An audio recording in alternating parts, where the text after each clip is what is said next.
Hello friends, இன்றைக்கி நம்ம பார்க்க போகிற டாபிக் அப்ரிவேஷன்.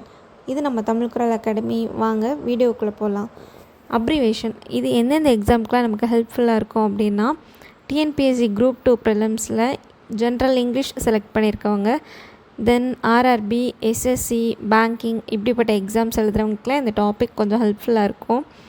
ஓகே, இப்போ அப்ரிவேஷன், ஆக்ரோனம் இது ரெண்டுக்கும் என்ன டிஃப்ரென்ஸ் அப்படின்னு கொஞ்சம் ஷார்ட்டாக பார்த்துடலாம். அப்ரிவேஷன் என்னென்னா short and form of a word. அதாவது ஒரு பெரிய வேர்டு 2-3 வேர்ட்ஸ் சேர்ந்து இருக்குது, அதை வந்து நம்ம ஷார்ட்டாக சொல்லணும். அப்போ என்ன சொல்லலாம், லைக் இப்போ குட்ஸ் அண்ட் சர்வீஸ் டேக்ஸ் அப்படின்னா ஜிஎஸ்டி அப்படின்னு சொல்கிறோம். பிபிஎல் இதெல்லாமே என்னது நமக்கு அப்ரிவேஷன். இதே இதில் அக்ரோனம் அப்படின்னா இதே மாதிரி நிறைய ஒரு சீரீஸ் ஆஃப் வேர்ட்ஸ் இருக்கும். அந்த வேர்ட்ஸில் உள்ள ஃபஸ்ட்டு லெட்டரை எடுத்து நம்ம பார்த்தோன்னா அது நமக்கு என்ன ஆகும், ஒரு நியூ வேர்டாக ஃப்ரேம் ஆயிரும். அப்படி நியூ வேர்டாக ஃப்ரேம் ஆச்சுன்னா அதுக்கு நேம் என்ன, ஆக்ரோனம். நியூ வேர்ட் ஃபார்ம் ஆகலைன்னா அப்ரிவேஷன், ஃபார்ம் ஆச்சுன்னா அது அக்ரோனம்.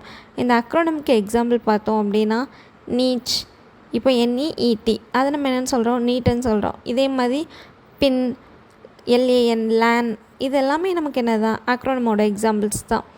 இது ரெண்டுக்கும் உள்ள டிஃப்ரென்ஸ் உங்களுக்கு புரிஞ்சிருக்கும்னு நினைக்கிறேன். இந்த வீடியோ உங்களுக்கு பிடிச்சிருந்தால் லைக் பண்ணுங்கள், ஷேர் பண்ணுங்கள். இன்னும் சப்ஸ்கிரைப் பண்ணாமல் பார்த்துட்ருக்கீங்கன்னா சப்ஸ்கிரைப் பண்ணிக்கோங்க. பக்கத்தில் இருக்க பெல் ஐக்கானையும் கிளிக் பண்ணிக்கோங்க. Thank you friends. இது நம்ம தமிழ் குரல் அகாடமி.